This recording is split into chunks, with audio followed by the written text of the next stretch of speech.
ও মা গো! শালিক ও কবুতর ওই পথ দিয়ে বাড়ি ফিরছিল। হঠাৎ চিৎকার শুনে তারা সেখানে গিয়ে দেখে টোনার ডানা কেটে গেছে আর তা থেকে রক্ত পড়ছে। আরে আরে, এ তো টোনা, এর তো ডানা থেকে রক্ত পড়ছে। এক্ষুনি একে ডাক্তারের কাছে নিয়ে যেতে হবে।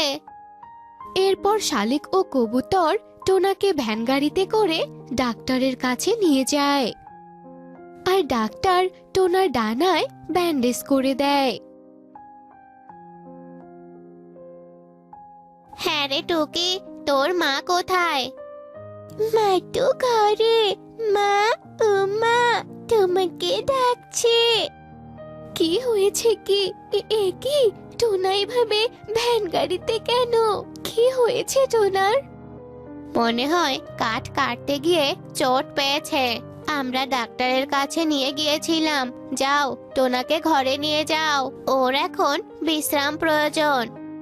তোমরা ওকে একটু ঘরে নিয়ে যাও, আমাকে একটু সাহায্য করো। এরপর তারা টোনাকে ধরে ঘরে নিয়ে যায়। টোনা ছিল পরিবারের একমাত্র উপার্জনকৃত পাখি। টোনার ডানা ভাঙার কারণে আর কাজে যেতে পারে না, যার কারণে দিনে দিনে টুনির পরিবারে নেমে আসে অভাব। মেয়ে আর অসুস্থ স্বামীকে নিয়ে টুনি দিশেহারা হয়ে পড়ে। হে সৃষ্টিকর্তা, এবার আমি কি করব? ঘরের সব জমানো টাকা যে শেষ হয়ে গেল। মেয়েটাকে যে খেতে দেব তারও জো নেই। ঘরে আবার অসুস্থ স্বামী, তার ঔষধ। না, এবার আমাকে একটা কাজের সন্ধান করতেই হবে। এরপর টুনি কাজের সন্ধানে বেরিয়ে পড়ে। তোতা দাদা, ও তোতা দাদা, তোমার এখানে কি আমার কাজ হবে? আমার একটা কাজের খুব দরকার গো, আমায় একটু কাজ দেবে গো? না না, আমার এখানে কোনো কাজ হবে না। যা তো, যা এখান থেকে। সাত সকালবেলা এভাবে বিরক্ত করিস না। কাকুলি দিদি, ও কাকুলি দিদি, আমার একটা কাজ দেবে গো, দাও না একটা কাজ। মরণ, এমন ভাবে কাজ চাইছিস যেন তোর জন্য আমি কাজ রেডি করে রেখেছি। আচ্ছা দাঁড়া, এখানে যে আলুর বস্তাগুলো দেখছিস, এগুলো ঘরে একটু দিয়ে আয় তো। আর শোন, 2 টাকার কিন্তু বেশি দিতে পারবো না। মাত্র 2 টাকা? আচ্ছা ঠিক আছে, তুমি 2 টাকাই দিও। এরপর টুনি বাধ্য হয়ে কাকলির আলুর বস্তা কাঁধে করে কাকলির ঘরে দিয়ে আসে। ধীরে ধীরে টুনি সব বস্তা ঘরে রেখে টাকা নিয়ে বাড়িতে ফিরতে থাকে। আরে আরে, ওই বানর দুটো তো কলা খাচ্ছে। এই কলা গাছটা তো মোড়ল মশাইয়ের। আমি মোড়লের কাছে গিয়ে এই কলা গাছ দুটো চাইবো, তবে তো কলা বিক্রি করে সংসার চালাতে পারবো। কাল একবার মোড়লের কাছে যাব।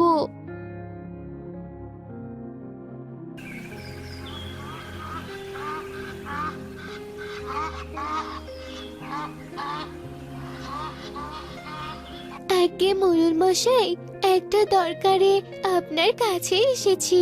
বাইরে আপনার যে একটা কলা গাছ আছে, তাতে ভালো কলা ধরেছে। কাল দেখলাম কলাগুলো একটা বানর খাচ্ছে। মোড়ল মশাই, ওই কলা গাছ দুটো কি আমায় দেবেন? আমি খুব অভাবে পড়ে এসেছি। কলাগুলো বিক্রি করলে স্বামী সন্তান নিয়ে ভালো থাকতে পারতাম। তোর স্বামী সন্তান নিয়ে তুই কি করে ভালো থাকবি? তার দায়ভার কি আমাদের নাকি? এই যে শুনুন, একদম ওই কলা গাছ দুটো কাউকে দেবেন না। ওই কলা গাছ দুটো আমাদের, তাই আমরা ওই কলা গাছ দিয়ে কি করব সেটা আমাদের ব্যাপার। তাছাড়া আমি আমার ভাইকে পাকা কলা দিতে চেয়েছি। টুনি, তুই ফিরে যা। টুনি, যা, তুই অন্য কোনো ব্যবস্থা কর। আমি তোকে এ ব্যাপারে কোনো সাহায্য করতে পারলাম না। অসহায় টুনি মন খারাপ করে সেখান থেকে চলে যায়। এভাবেই কেটে যায় বেশ কিছুদিন। আজ থেকে এই কুয়ো হবে আমার আশ্রয়স্থল, আর আজ থেকে এই কলা গাছের কলা খাবো, কেউ কিচ্ছু জানবে না। ও মা গো, কোপারে এটা কে হাসছে? মনে হচ্ছে একটা পেতনি। ওরে কালু, পালা! কালু ভয়ে অন্য রাস্তায় চলে যায়।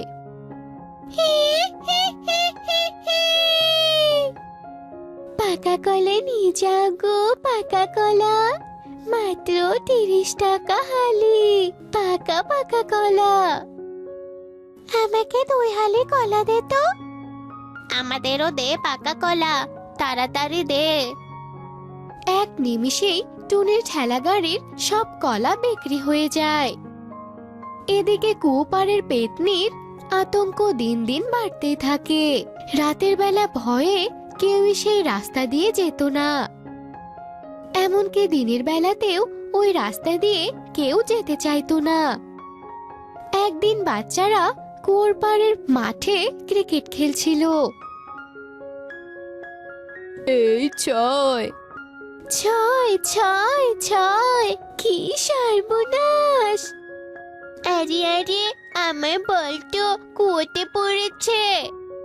কানক, বলের আশা ছেড়ে দে, শুনেছিলাম ওই কুয়োতে পেতনি থাকে।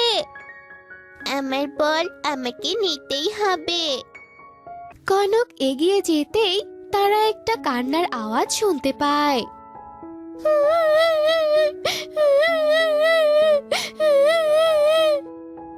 ও মা গো, ভূত ভূত, পেতনি, পালাও পালাও! এরপর সকলে পালিয়ে যায়। এবার আপনাকে একটা ব্যবস্থা করতেই হবে।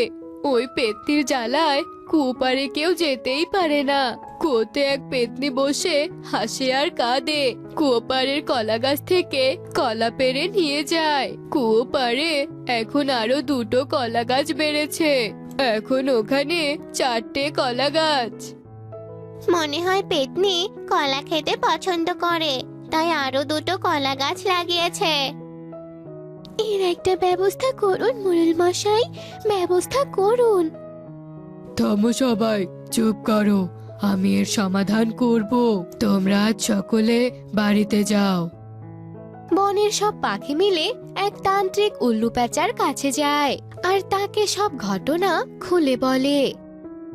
তবে আমি এক্ষুনি যজ্ঞের ব্যবস্থা করছি। এরপর তান্ত্রিক যজ্ঞের আয়োজন করে। আয় আয় পেতনি, আয় বলছি, এক্ষুনি আয়। আমাকে এখানে কেন রেখেছিস? আমি তো কারো কোনো ক্ষতি করিনি। পেতনির কোনো ক্ষতি করবেন না তান্ত্রিক বাবা, আপনি ওকে ছেড়ে দিন, ছেড়ে দিন পেতনিকে। পেতনির জন্য তোর দরদ একেবারে উতলে পড়ছে, তবে কি তুই পেতনির সাথে হাত মিলিয়েছিস নাকি? তেরেং বেরেং ছটফট! ও মা গো! মোড়ল মশাই, আপনি পেতনিকে ছেড়ে দিন। আমার জন্য এতদিন পেতনি সবাইকে ভয় দেখিয়েছে, আর গাছের সব পাকা কলা পেতনি আমাকে দিয়েছিল। হ্যাঁ, টুনি একদম ঠিক বলেছে। তোরা তো সব পাখিরা নিষ্ঠুর। এই অসহায় টুনির উপর তোদের কোনো মায়া কাজ করেনি, কেউ ওকে সাহায্য করিসনি। অসহায় স্বামী সন্তান নিয়ে টুনি অনেক কষ্ট করেছে। সেই দিন মোড়ল যখন টুনিকে তাড়িয়ে দেয়, তখন আমি মোড়লের বাড়ির পাশের তেঁতুল গাছে বসে সবটা দেখি, আর আমার অনেক মায়া হয়। তাই আমি টুনিকে সাহায্য করতে এগিয়ে যাই। প্রথমে আমার কথায় রাজি না হলেও পরে নিজের অভাবের কথা ভেবে টুনি রাজি হয়। আমি কুয়োপাড়ে হেসে খেলে সবাইকে ভয় দেখাতাম, যাতে কলা গাছের কাছে কেউ না আসে। গেছে। এরপর থেকে টুনি ওই কলা গাছের পাকা কলাই বাজারে বিক্রি করত। আমি তো বনের কোনো পাখির ক্ষতি করিনি। পেতনি, আমি তোর কোনো ক্ষতি করব না। মোড়ল মশাই, এই বনের সব পাখির ভালো মন্দ দেখার অধিকার আপনার, কিন্তু আপনি টুনির সাথে যা করেছেন সেটা অন্যায়। ওকে একটু সাহায্য আপনারা করতেই পারতেন। টুনি, আমাকে ক্ষমা করে দে। আজ থেকে ওই কলা গাছ তোর, আর ওই কলা গাছের পাশের জমিটাতেও তুই চাষাবাদ করিস। সব শুনে টুনি খুশি হয়ে যায়। তবে আমার কাজ শেষ, আমি চলি তবে। তো বন্ধুরা, আমাদের আজকের এই গল্পটি তোমাদের কাছে কেমন লেগেছে তা কমেন্টে জানাতে ভুলো না কিন্তু। মা মা, আমার অনেক ক্ষুধা পেয়েছে, তুমি আমাকে খেতে দাও না মা। আজ যে ঘরে কোনো খাবারই নেই মা, আমি তোকে কি খেতে দেব বল? তোর বাবা যে মরে গিয়ে বেঁচে গেছে, এখন এখন আমি কি করি বলতো? মা গো, আমার যে খুব ক্ষুধা লেগেছে, আমি যে ক্ষুধার জ্বালা আর সহ্য করতে পারছি না। ও, খিদের জ্বালায় পেটে আমার প্রচন্ড ব্যথা করছে। মা, তুই আর কাঁদিস না রে মা, হায় আমি তোকে একটু জল খাইয়ে দিচ্ছি, দেখবি জল খেলে তোর পেটটা ভরে যাবে। টুনটুন জল খেতে রাজি হয় না, তবুও অসহায় মা টুনি জোর করে টুনটুনকে জল খাইয়ে পেট ভরিয়ে দেয়। মা মা, তুমি তো সত্যি কথাই বলেছ যে জল খেলে পেট ভরে যায়, কিন্তু মা এই জল কতক্ষণ অবধি পেটে থাকবে বলো তো? আয় রে, তোকে আমি ঘুম পাড়িয়ে দেই, যতক্ষণ অবধি তুই ঘুমিয়ে থাকবি ততক্ষণ অবধি তোর পেটে জল থাকবে, আর তুই ক্ষুধাও অনুভব করতে পারবি না রে। আচ্ছা আচ্ছা মা, ঠিক আছে ঠিক আছে, তাহলে আমি এক্ষুনি ঘুমিয়ে পড়ছি। ছোট্ট অবুঝ মেয়ে টুকি মায়ের সান্ত্বনা পেয়ে ঘুমিয়ে যায়। এদিকে টুনি অবুঝ মেয়ের মুখের দিকে তাকিয়ে অঝরে কাঁদতে থাকে। কি করে আমি আমার এই অবুঝ মেয়েটার মুখে খাবার তুলে দেব? আমি তো করার মতো কোনো কাজও পাচ্ছি না। এভাবে দিন কাটতে থাকলে তো আমরা মা মেয়ে দুজনেই না খেতে পেয়ে মরে যাব। আমাকে ভাবতে হবে এখন কি করা যায়। হ্যাঁ হ্যাঁ, পেয়েছি। আমি তো আম দিয়ে খুব ভালো ঘর বানাতে পারি। আমি যদি আমার সেই প্রতিভাকে কাজে লাগাতে পারি, আর যদি ঘর বানিয়ে বানিয়ে তা বিক্রি করতে পারি, তাহলে তো আমাদের আর কোনো অভাবই থাকবে না। টুনি এসব ভেবে আম ঘর বানানোর পরিকল্পনা চূড়ান্ত করে নেয়। এদিকে দেখতে দেখতে ভোর হয়ে যায়। টুনিও আম ঘর বানানোর কাজ শুরু করে দেয়। এরপর ঘর বানানো শেষে টুনি একটা ঠেলাতে করে সেই আম ঘরগুলো বিক্রি করতে নিয়ে যায়। ঘর নিন ঘর, সুন্দর সুন্দর আমের ঘর, পাকাপোক্ত ঘর, যার কিনা ঝড় বাতাসকে মোকাবেলা করার ক্ষমতা আছে। আসুন আসুন, নিয়ে যান নিয়ে যান। টুনির হাঁকডাক শুনে সবাই টুনির সামনে এসে ভিড় জমায়। আরে বাহ, এত সুন্দর কারুকার্য করা আমের ঘর! আমি তো আমার বয়সে এমন আমের ঘর কখনো দেখিনি। দে তো দেখি, দে একটা আমের ঘর আমাকে দে। এই নাও মাসিমা, আর নিশ্চিন্তে বাড়িতে চলে যাও, সামনে তো ঝড়ের দিন আসছে, তুমি কোনো ভয় ডর ছাড়াই এই আমের ঘরে থাকতে পারবে। আচ্ছা আচ্ছা বাছা, এই নে তোর টাকা। মিনু টুনিকে টাকা দিয়ে আমের ঘর নিয়ে খুশি মনে বাড়িতে চলে যায়। এইদিকে একে একে সব পাখিরাই টুনির কাছ থেকে আমের ঘর কিনে নিয়ে বাড়িতে চলে যায়। প্রথম দিনে টুনির অনেক টাকা লাভ হয়। টুনি সেই টাকাগুলো দিয়ে ভালো মন্দ বাজার করে বাড়িতে ফিরে আসে। মা টুকি, আয়, তোকে আজকে মুরগির গোশত দিয়ে ভাত খাওয়াবো। তুমি সত্যি বলছো মা, সত্যি বলছো? আমি আজ পেট ভরে ভাত খেতে পারবো?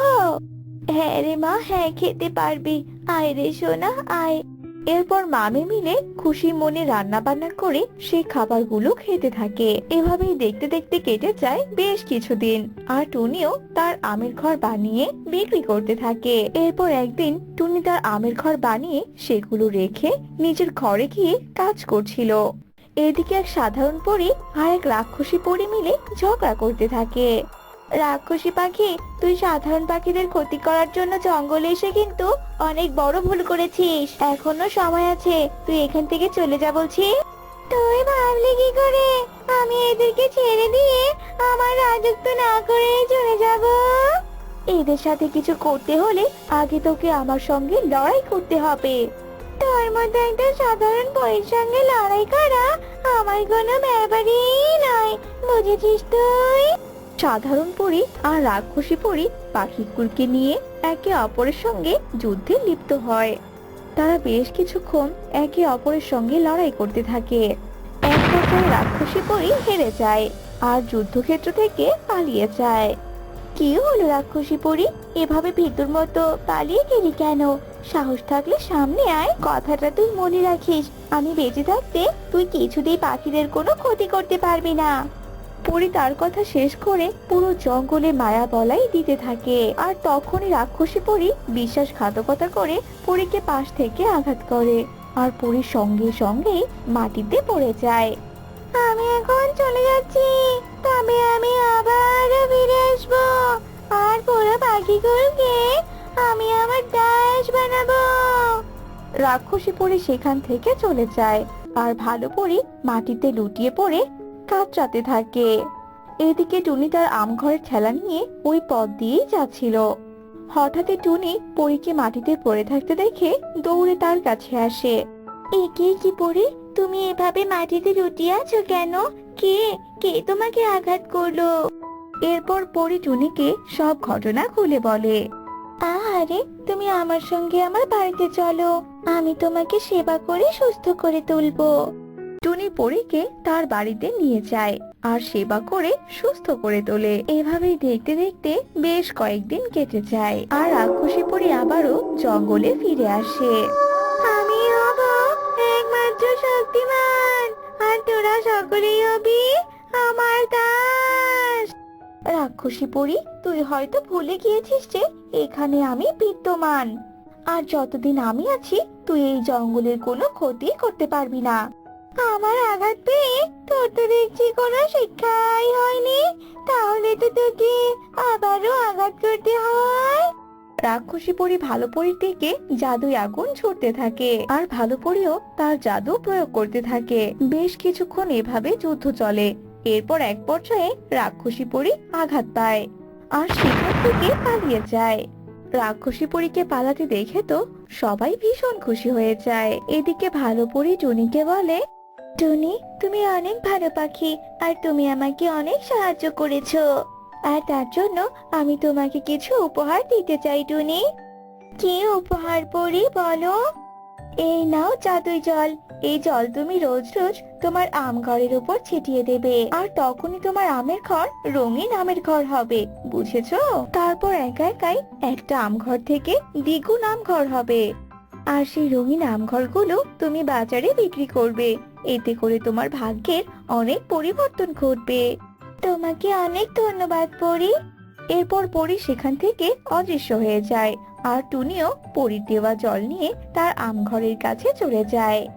আর যেই না জলগুলো আম ঘরে ছিটিয়ে দেয়, অমনি সেই আম ঘরগুলো রঙিন আম ঘরে পরিণত হয়, তার সাথে সাথে দ্বিগুণও হয়ে যায়। এভাবে টুনি সেই রঙিন আম ঘরগুলো বিক্রি করতে থাকে আর দ্বিগুণ লাভবান হতে থাকে। দেখেছিস রে মা, আজকে আমরা রঙিন আম ঘরগুলো বিক্রি করে অনেক সুখেই দিন কাটাতে পারছি। হ্যাঁ হ্যাঁ মা, তুমি ঠিকই বলেছ, আমি তো তাই দেখছি। বলো। তুমি দেখো টুনি, আমাদের এই কষ্টের দিন আর থাকবে না। আজ হয়তো আমরা নুন ভাত খাচ্ছি, কিন্তু এমন একদিন আসবে যেদিন আমরা মাংস ভাত খাবো। শুধু একবার আমাকে তুমি গুপ্তধন পেতে দাও, তারপর দেখবে আমরা কত ধনী হয়ে যাই। গুপ্তধন? এই গুপ্তধনের কথা তোমার মাথা থেকে কি বের হবে না টোনা, বলো তো? তোমাকে আমি কতবার বোঝাবো, হ্যাঁ, যে গুপ্তধন বলতে কিচ্ছু নেই। এসবের চিন্তা বাদ দিয়ে অন্য কাজে মন দাও। টুনি, তুমি বিশ্বাস করো বা নাই করো, আমি একদিন ঠিকই গুপ্তধন খুঁজে বের করব। তুমি শুধু একটু অপেক্ষা করো। অপেক্ষা করতে করতে আমার সংসার জীবন কেটে গেল। তোমার এই গুপ্তধন পাওয়াও হবে না, আর আমার ভালো খাবার মুখে তোলাও হবে না। বাবা গো, ও বাবা, তুমি এই কোন অকর্মার সঙ্গে আমার বিয়ে দিয়েছো বাবা? কি বললে, কি বললে? আমি অকর্মা? এত বড় অপবাদ তুমি আমাকে দিতে পারলে টুনি? আমি আজকেই গুপ্তধনের সন্ধানে বের হব, আর গুপ্তধন না পাওয়া পর্যন্ত বাড়িতেই ফিরে আসবো না। এই আমি বলে দিলাম টুনি। আরে যাও যাও, আমিও দেখি তুমি কোথায় গুপ্তধন পাও। এই গুপ্তধনের নেশাই একদিন তোমাকে বিপদে ফেলবে, এই আমি বলে দিলাম। এদিকে টোনা বাড়ি থেকে বেরিয়ে উঠতে উঠতে একদম বনের শেষ প্রান্তে এসে পৌঁছে যায়, আর একা একা বলতে থাকে, আজ সারাদিন আমি এ বন থেকে ও বনে গুপ্তধন খুঁজে বেড়াবো। যদি আমি গুপ্তধন না পাই তাহলে তো আজ আমি বাড়িতেই ফিরবো না। টুনির প্রতিদিন গুপ্তধন নিয়ে অপমান যে আমার আর সহ্য হয় না। আরে আরে, বনের ওই কোণে একটা পুরানো ভাঙা বাড়ি দেখতে পাচ্ছি। আমি তো শুনেছি ভাঙা পুরনো বাড়িতেই নাকি গুপ্তধন পাওয়া যায়। যাই তো, আমি বরং ওই বাড়ির ভিতরে গিয়ে দেখি। এই বাড়িটার ভেতর ঢুকে তো মনে হচ্ছে এই বাড়িতে কতদিন থেকে কেউ আসেনি। কেমন যেন জঙ্গলে ভরা। ও মা, ঘরের কোণে একটা সোনালী বাক্স। বাক্সটা কেমন জলজল জলজল করছে। নিশ্চয়ই ওই বাক্সে কোনো গুপ্তধন আছে। তা না হলে ওই ভাঙা বাড়িতে ওরকম একটা সোনালী বাক্স কি করে এলো? এই কথা বলে টোনা সোনালী বাক্সের দিকে এগিয়ে যায়, আর আস্তে আস্তে বাক্সের মুখ খুলতেই টোনা দেখতে পায় একটা কালো কলা গাছের চারা পড়ে আছে। আরে আরে, আমি কি দেখছি? কালো কলা গাছ! খুঁজতে এসেছিলাম গুপ্তধন, আর পেলাম কিনা কালো রঙের কলা গাছ। মনে তো হচ্ছে এটা কোনো গুপ্তধন, তা না হলে তো কোনো কলা গাছ এমন কালো হবে না। আর এই বাক্সের ভিতরে এভাবে লুকোনো থাকবে না। যাই যাই, এই কলা গাছটা নিয়ে আমি তাড়াতাড়ি বাড়িতে চলে যাই। এই কথা বলে টোনা বাক্সের ভেতর থেকে কলা গাছটা নিয়ে বাড়িতে চলে যায়। দেখো টুনি, দেখো, আমি গুপ্তধন হিসেবে এক আজব কলা গাছের চারা পেয়েছি। আমি বলেছিলাম না আজ আমি গুপ্তধন আনবই আনবো? দেখেছো তো, ঠিক নিয়ে এসেছি। এই তোমার গুপ্তধন? গুপ্তধন বলতে তো আমরা সোনা দানা বুঝি। আর তুমি কি না আনলে এমন কলা গাছ? সে যাই হোক, কলা গাছ এমন কালো কেন? নিশ্চয়ই কলা গাছ অশুভ। ফেলে দাও, ফেলে দাও বলছি। কোনো অশুভ জিনিস এই বাড়িতে ঠাঁই পাবে না, এই বলে দিলাম।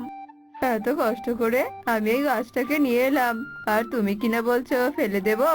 এই কালো কলা গাছ থেকেই দেখবে রঙিন কিছু পাবে। সরো তো সরো, আমি এক্ষুনি এই কলা গাছটা রোপণ করব। এই কথা বলে টোনা কালো কলা গাছের চারাটা তার আঙিনায় রোপণ করে, আর এভাবে সেই দিনটা কেটে যায়। তো বন্ধুরা, ততক্ষণে তোমরা অ্যান্সার করো 25 প্লাস 25 ইকুয়াল কত হয়। অ্যান্সারটি অবশ্যই কমেন্টে জানাবে। দিন কেটে বনের রাত নেমে আসে। পরের দিন সকালবেলা, ওরে ওরে টুনি, দেখে যাও দেখে যাও, আমি তোমাকে বলেছিলাম না এটা কোনো গুপ্তধনের চিহ্ন? এই দেখো, মিললো তো আমার কথা। এই দেখো, এই কালো কলা গাছটা এক রাতের মধ্যে কত বড় হয়ে গেছে, আর এই কলা গাছে আবার রঙিন কলাও ধরেছে। আরে আরে, সত্যিই তো টোনা, এই তো দেখছি কোনো সাধারণ কলা গাছ নয়, এই তো দেখছি রঙিন কলা। এমন রঙিন কলা তো বনের আর কোথাও পাওয়া যায় না। শোনো টুনি, এই রঙিন কলা পেয়ে আমার অনেক লাভ হলো। এই কলা যদি বাজারে বিক্রি করতে পারি তাহলে আমি অনেক টাকা লাভ করতে পারবো। এই রঙিন কলা বিক্রি করলে আমাদের আর কোনো অভাব থাকবে না। এই বলে টোনা যেই না রঙিন কলা ছেড়ে অমনি সেই কলার ঝুঁকি থেকে রক্ত পড়তে থাকে। একি একি, আমার ধ্যান এভাবে ভেঙে গেল কেন? তার মানে কি ওই কালো কলা গাছ কেউ পেয়েছে, আর সেই কলা গাছ থেকে আবার রঙিন কলা বেরিয়েছে? না না না, এ কিছুতেই হতে পারে না। ওই রঙিন কলা যে আমার সর্বনাশের কারণ হবে। পরে যদি একবার জানতে পারে কালো কলা গাছ থেকে রঙিন কলা বেরিয়েছে, তবে তো পরি ওই রঙিন কলা দিয়ে আমাকে মেরেই ফেলবে। দেখি তো আমি ওই কালো কলা গাছ কার বাড়িতে আছে। এই কথা বলে ডাইনি তার সামনে থাকা পাত্রে হাত দিতেই টোনা আর টুনির চেহারা ভেসে ওঠে। তার মানে তোদের কাছেই আছে ওই কলা গাছ? আর তার মানে তোরাই কিনা কলা গাছ চুরি করে নিজেদের উঠোনে রোপণ করেছিস? আর তাতে কিনা আমার সর্বনাশের কারণ রঙিন কলা ধরেছে। না না, আমি এক্ষুনি তোদের কাছে গিয়ে ওই রঙিন কলা সহ কলা গাছকে আমি ধ্বংস করব, আর তার সাথে আমি তোদেরও মারবো। আসছি, আমি আসছি। এই কথা বলে ডাইনি টোনা টুনির বাড়ির দিকে রওনা দেয়। আরে আরে টুনি, এ কেমন আজব ব্যাপার ঘটলো? কলা গাছ থেকে রঙিন কলা ছিঁড়তে না ছিঁড়তেই ঝুঁকি থেকে কিনা রক্ত পড়লো। এ কেমন আজব ঘটনা ঘটলো? আমি তোর কিছুই বুঝতে পারছি না। বুঝতে তো পারবি না, আর আমি তোকে বোঝার মতো সময়ও দেব না। আমার কালো কলা গাছের চারা তোরা চুরি করে এনেছিস, তাই না? আমি এবার তোদের ঘাড় মোটকে রক্ত খাবো। ওরে বাবারে বাবা, এ কোন ডাইনি এখানে এসেছে? ওগো টোনা, আমি তোমাকে আগেই বলেছিলাম এই কলা গাছটা কালো, এর মানে নিশ্চয়ই কোনো অশুভ কলা গাছ এটা।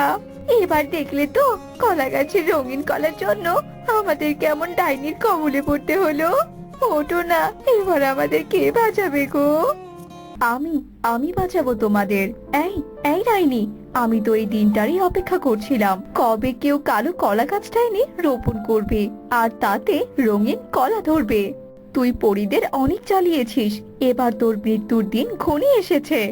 পরে এই পরে, খবরদার খবরদার বলছি, ওই কলা গাছের রঙিন কলার দিকে এগোবি না, একদম এগোবি না। তুই আমার কোনো ক্ষতি করবি না, এই বলে দিলাম, না হলে আমি তোর পরিরাজ্য ধ্বংস করে দেব।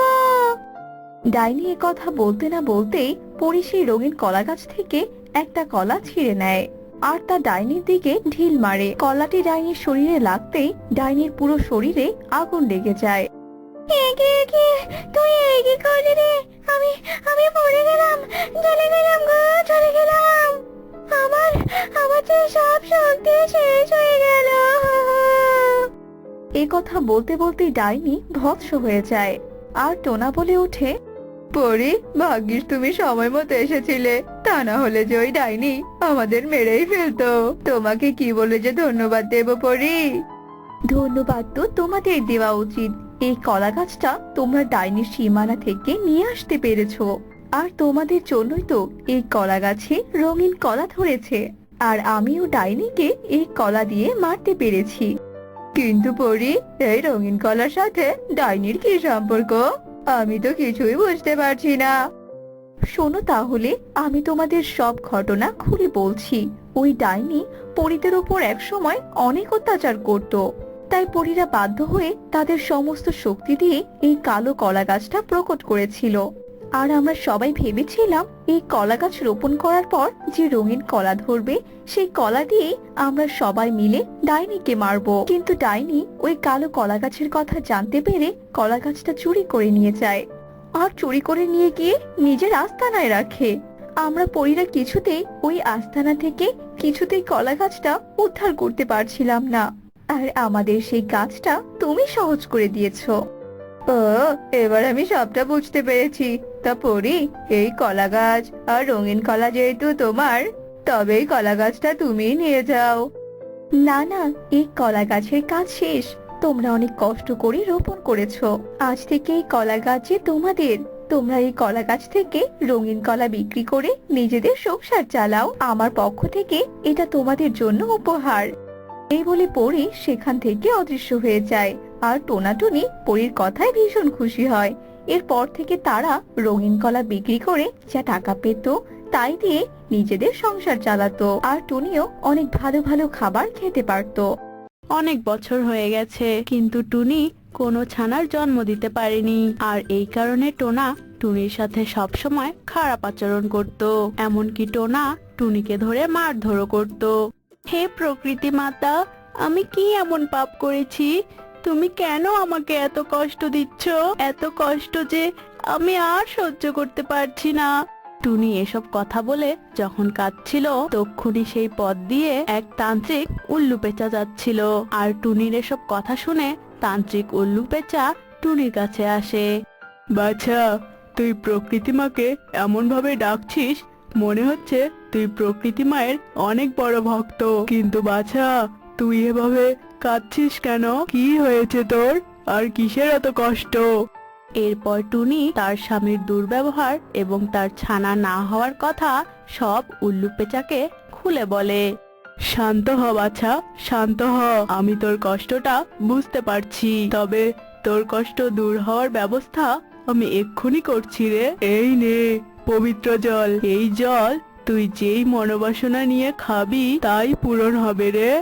এসব কথা বলে তান্ত্রিক উল্লু পেঁচা সেখান থেকে চলে যায়। আর টুনি তার সন্তান কামনা করে সেই পবিত্র জল পান করে। আর কিছুদিনের মধ্যেই টুনি গর্ভবতী হয়। আর টুনি একটা নয়, দুটো নয়, তিনটে নয়, পুরো 7-7টা ডিম দেয়। প্রকৃতি মাতা, আমি ভীষণ খুশি। অবশেষে আমার কষ্ট আজ দূর হলো। আমি একটা নয়, দুটো নয়, 7-7টা ডিম দিয়েছি। এবার আমরা একসাথে 7টা ছানার মুখ দেখতে পারবো। কিন্তু এই টোনা আজ কাজ থেকে ফিরছে না কেন? ওর কেন এত দেরি হচ্ছে? টোনাকে ডিম দেখানো না পর্যন্ত আমার তো শান্তি হচ্ছে না। এসব কথা বলে টুনি টোনার জন্য অপেক্ষা করতে থাকে। আর কিছুক্ষণ পরেই টুনির প্রতিবেশীরা তার স্বামীর মৃতদেহ নিয়ে আসে। না, এটা কিছুতেই হতে পারে না। টোনা, তুমি আমাকে ছেড়ে কিছুতেই যেতে পারো না। টোনা, আমি আজ ডিম দিয়েছি, আমার ছানাদের না দেখেই আমাদের ছেড়ে চলে গেলে। টোনা, ওঠো টোনা, ওঠো। এটা কিছুতেই হতে পারে না। টোনা, চোখ খোলো টোনা, চোখ খোলো।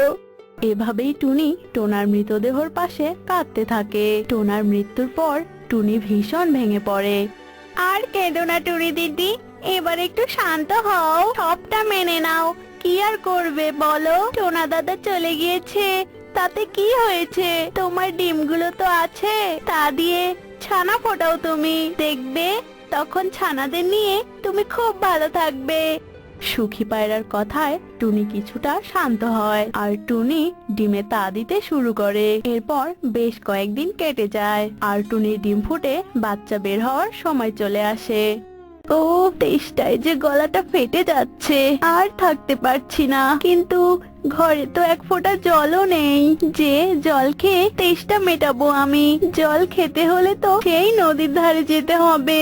আর এদিকে তো ডিমে ফাটল ধরেছে, আর কিছুক্ষণের মধ্যেই মনে হয় আমার ডিমগুলো ফুটে বাচ্চা বের হবে। আর এখনই আমার এভাবে জল তেষ্টা পেলো। এভাবে এই ফাটল ধরা ডিমগুলো যদি রেখে যাই, তবে চিলের যদি চোখে পড়ে যায়, তাহলে তো চিল আমার ডিমগুলোকে খেয়ে ফেলবে। তখন তো আমার সর্বনাশ হয়ে যাবে। আর আমার ছানারা পৃথিবীর আলো দেখার আগেই চিলের পেটে চলে যাবে। না, আমি বরং ডিমগুলো আড়াল করে রেখে তবেই জল খেতে যাব। এরপর টুনি বাসার খড়গুলো দিয়েই ডিমগুলো আড়াল করে রাখে। আর তারপর জল খেতে চলে যায়। টুনি নদীর ধারে নেমে জল খেতে থাকে। আর তক্ষুনি একটি দানবী ঈগল টুনিকে ছোঁ মেরে উড়ে নিয়ে যায়। কে কোথায় আছো? বাঁচাও, বাঁচাও আমায়। ছেড়ে দাও, ছেড়ে দাও আমায়। আমি যে আমার বাসায় গুরুত্বপূর্ণ কাজ ফেলে রেখে এসেছি। টুনি এভাবে অনেক চিৎকার করলেও কোনো কাজ হয় না। দানবী ওই ঈগল টুনিকে ওর গুহায় নিয়ে যায় আর আটকে রাখে। আহা, টুনি, এত কাঁদিস না তো। আমি এক্ষুনি তোকে খাবো না, বুঝেছিস? আমি তো আজকের খাবার খেয়েই এসেছি। আমি তোকে কাল খাবো। আর এখন তো আমার বিশ্রাম নেওয়ার সময়, বুঝতে পেরেছিস? তাই এখন আর কান্নাকাটি না করে ঘুমিয়ে পড়। আমিও ঘুমিয়ে পড়ছি। এরপর দানবী ঈগল ঘুমিয়ে পড়ে। আর টুনি ঈগলের বাসায় বন্দী হয়ে যায়। আর ভাবতে থাকে সে কি করে ঈগলের গুহা থেকে মুক্তি পাবে। এভাবেই সন্ধ্যা কেটে রাত নেমে আসে আর বৃষ্টি শুরু হয়।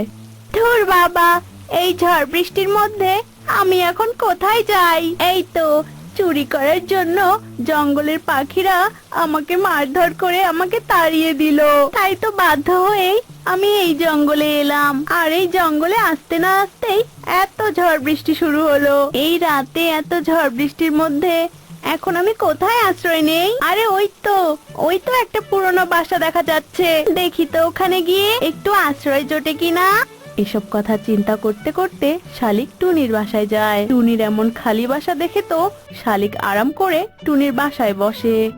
যাক বাবা, বাসাটা কত সুন্দর ফাঁকা, এবার তাহলে আমি এখানেই শান্তিতে থাকতে পারবো। ও মার খেয়ে খেয়ে শরীরটা আমার ভীষণ ব্যথা করছে, এখন আমি শান্তিতে একটু বিশ্রাম করি। এসব কথা বলে শালিক টুনির বাসায় বসে পড়ে আর ঝিমাতে থাকে। আর শালিকের শরীরের তাপে আর খড়কুটোর মাঝে থেকে 7টি ছানা বেরিয়ে আসে আর অনেক কিচিরমিচির করতে থাকে। আরে এসব ছানা এখানে কোথা থেকে এলো?